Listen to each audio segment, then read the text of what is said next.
Hello बच्चों, cartoon show में आपका स्वागत है। इस कार्टून वीडियो में हम देखेंगे एक गरीब लकड़हारा और एक जंगल का राजा, शेर की कहानी। एक विशाल घना जंगल था। उसके बीचों बीच एक छोटा सा गांव बसा था।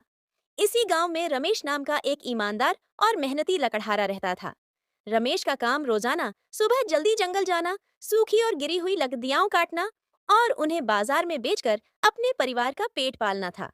वह अपनी कुल्हाड़ी को अपना सबसे अच्छा दोस्त मानता था। एक सर्द सुबह, जब सूरज की किरणें अभी पेड़ों के पत्तों को छू ही रही थीं, रमेश अपनी कुल्हाड़ी कंधे पर रखकर जंगल के और गहरे हिस्से की ओर निकल पड़ा। वह अक्सर ऐसी जगह जाता था जहां दूसरे लकड़हारे नहीं जाते थे, ताकि उसे अच्छी लकड़ियां मिल सकें। आज वह जंगल के उस हिस्से में पहुंचा जहां घना अंधेरा और सन्नाटा था। लकड़ियां काटने से पहले वह थोड़ा सुस्ताने के लिए एक बड़े पत्थर पर बैठा। रमेश अभी पानी पी ही रहा था कि झाड़ियों में कुछ हलचल हुई। एक गहरी गुर्राहट की आवाज आई। रमेश ने डरते डरते उस ओर देखा। सामने पत्तों के बीच से एक विशालकाय शेर निकला। शेर काफी बूढ़ा लग रहा था और वह लंगड़ा रहा था। रमेश डर के मारे कांप उठा। उसने सोचा, आज मेरा आखिरी दिन है। उसने अपनी कुल्हाड़ी कसकर पकड़ दाच ली, लेकिन उसे पता था कि वह शेर के सामने टिक नहीं पाएगा। लेकिन शेर ने रमेश पर हमला नहीं किया। वह दर्द से कराह रहा था और अपने पिछले पंजे को चाट रहा था। रमेश ने ध्यान से देखा। शेर के पंजे में एक बड़ा कांटा चुभा हुआ था, जिससे खून बह रहा था। रमेश ने थोड़ी हिम्मत जुटाई।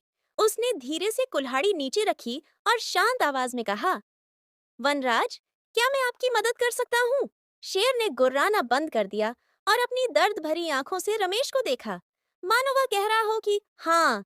रमेश धीरे धीरे शेर के पास गया। वह जानता था कि यह कितना खतरनाक हो सकता है। उसने अपने झोले से एक साफ कपड़ा निकाला और अत्यंत सावधानी से शेर के पंजे से कांटा खींचकर बाहर निकाला। कांटा निकलते ही शेर ने एक लंबी राहत की सांस ली। रमेश ने जख्म को साफ कपड़े से बांध दिया। शेर ने अपनी बड़ी बड़ी आंखों से रमेश की ओर देखा और फिर एक प्यार भरी दहाड़ के साथ रमेश को धन्यवाद दिया। उस दिन से रमेश और उस शेर की अजीब सी दोस्ती हो गई। रमेश ने उस शेर का नाम केसरी रख दिया। अब रमेश रोज जंगल जाता तो केसरी उसका इंतजार करता। केसरी रमेश का दोस्त और रक्षक बन गया था। जब रमेश लकड़ियां काटता तो केसरी पास ही बैठकर पहरा देता। जंगल के बाकी जानवर केसरी के डर से रमेश के आसपास भी नहीं भटकते थे। रमेश का काम अब तेजी से होने लगा, क्योंकि उसे जंगली जानवरों का कोई डर नहीं था। केसरी भी खुश रहता। रमेश उसे जंगल से ताजे फल देता और कभी-कभी गांव के पास से नदी का साफ पानी भी पिलाता।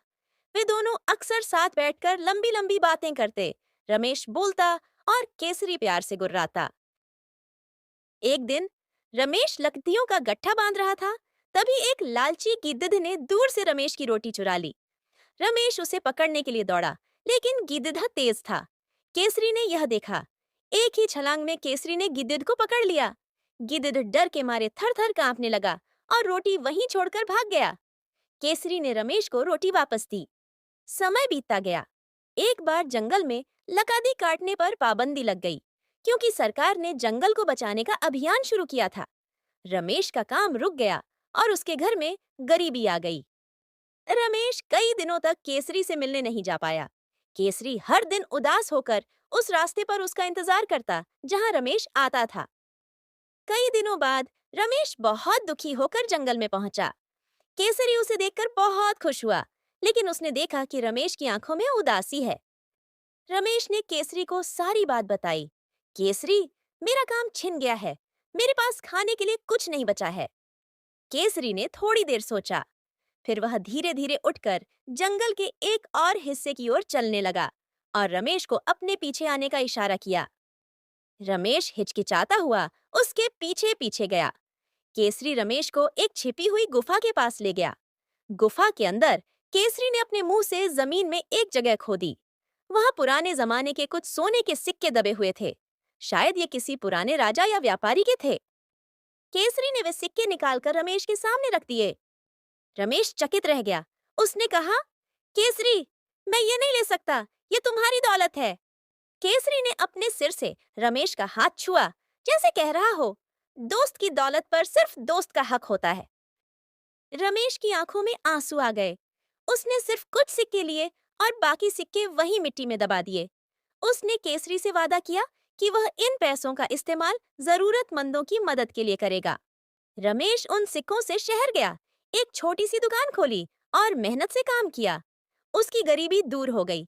उसने गांव के कई और लोगों की भी मदद की। वह हर हफ्ते जंगल जाता और केसरी से मिलता। उनका यह एक सफर, जंगल में दोस्ती, विपत्ति में साथ और निस्वार्थ प्रेम, गांव में महान दोस्ती की मिसाल बन गया। एक दिन, कई साल बाद, रमेश जब केसरी से मिलने गया, तो केसरी बहुत बूढ़ा हो चुका था। वह शांति से लेटा हुआ था। रमेश ने प्यार से उसके सिर पर हाथ फेरा। केसरी ने अपनी आंखें खोलीं और आखिरी बार रमेश की ओर देखकर प्यार से छोटी सी दहाड़ लगाई। फिर उसने आंखें बंद कर लीं और हमेशा के लिए शांत हो गया। रमेश ने भारी मन से केसरी को वहीं गुफा के पास दफना दिया।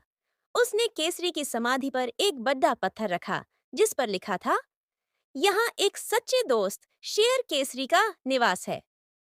रमेश ने अपनी पूरी जिंदगी ईमानदारी और दोस्ती के मूल्यों के साथ जी।